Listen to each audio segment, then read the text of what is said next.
That night, deep in the Appalachian Mountains, something followed me home. Not a man, not a ghost, but a demon. It started with just a simple walk, me and my best friend heading to his place.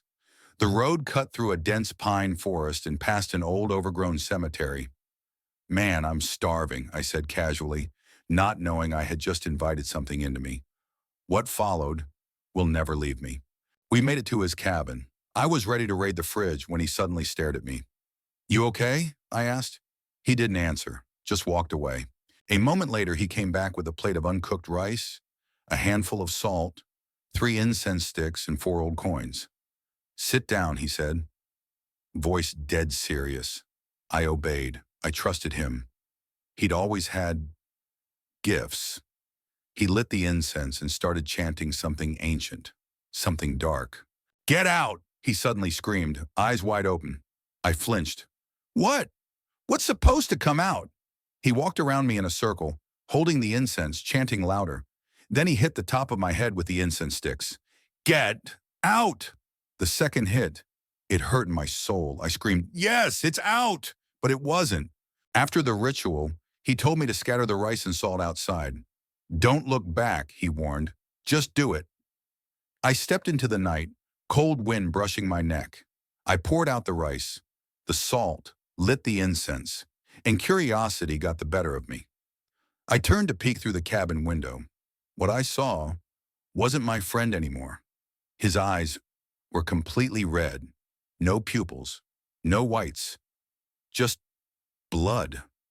It was like staring into a furnace, and the moment we locked eyes, I collapsed to my knees. I couldn't breathe, couldn't move. The red eyes held me frozen. I don't remember how long I knelt outside, maybe seconds, maybe minutes. But what I do remember is the heat. My skin was burning. My chest felt like it was being crushed. Inside the cabin, my friend didn't move a muscle, just sitting there, eyes glowing, mouth whispering words that shook the air. I felt something leave me, not all at once, but like peeling away from the inside. A shadow crawled from my spine, down my legs, and vanished into the dirt. I gasped. The air returned. My body cooled. Then, silence, and his eyes turned back to normal. He blinked slowly, looked at me, and smiled. "You're lucky," he said, pouring water into my shaking hands. "That thing almost rooted itself inside you." "What was it?" I asked, still breathless. He sat down, serious again. "It was a hog. Years ago, there was a wild hog up in these hills. It had gone rogue, feeding on carrion, even human remains from shallow graves. One stormy night, while it was gorging on a rotting corpse, lightning struck. Its body burned, but its soul stayed in that cemetery. But it didn't pass on. The rage, the hunger, stayed. Its soul lingered in that cemetery, waiting for someone foolish enough to speak of hunger near its grave. And you," he looked at me with haunted eyes, "you gave it what it needed. It doesn't kill you right away," he said. "That's what makes it worse. It feeds on your chi, your life energy, little by little. You'll feel tired, weak, angry at nothing, slowly losing yourself. It takes over your instincts, your thoughts, and one day, you're not you anymore." I stared at him, horrified. "If I hadn't stopped it tonight," he continued, "you would have been gone in days. Your body would still be here, but it would have been feeding through you. And then when you're empty, it takes you with it." That night changed everything I thought I knew about my friend. I always knew he was different. He could sense things, feel places before entering them. He spoke to the dead like they were still breathing. Folks around here call him God's child. He doesn't do it for fame. He doesn't charge money. He just listens, protects, guides. And tonight, he saved my life. If he hadn't known what was happening, if he hadn't acted fast, I wouldn't be sitting here telling you this. If you've stayed with me until the end of this story, thank you. I'm not a filmmaker. I'm not a storyteller trained in scripts or video editing. What I am is someone who's lived through things most people wouldn't believe, and all I can do is tell you exactly what happened.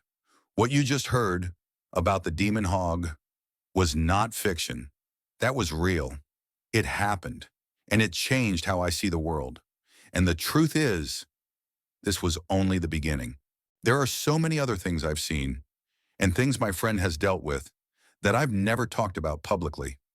Strange creatures in the forests, spirits in abandoned churches, conversations with people who were already dead, and battles, quiet, unseen battles, between light and dark that happen more often than you'd think. I know that sounds hard to believe, but I'm not asking you to believe blindly. All I ask is that you listen, just like you did today. If you felt something while listening, if part of you said, "This feels real," then maybe you're meant to be part of this journey. I'm not great with editing. Sometimes the audio may not be perfect, but every story you hear on this channel, every one, is real. No AI fiction, no made-up monsters, no clickbait lies, just me, my friend, and the things we've seen, things we never thought we'd live through.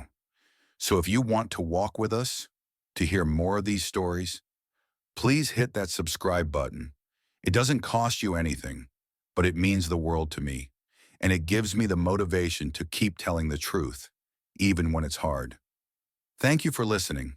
I hope you'll be with us on the next journey, because trust me, the strangest stories haven't even started yet.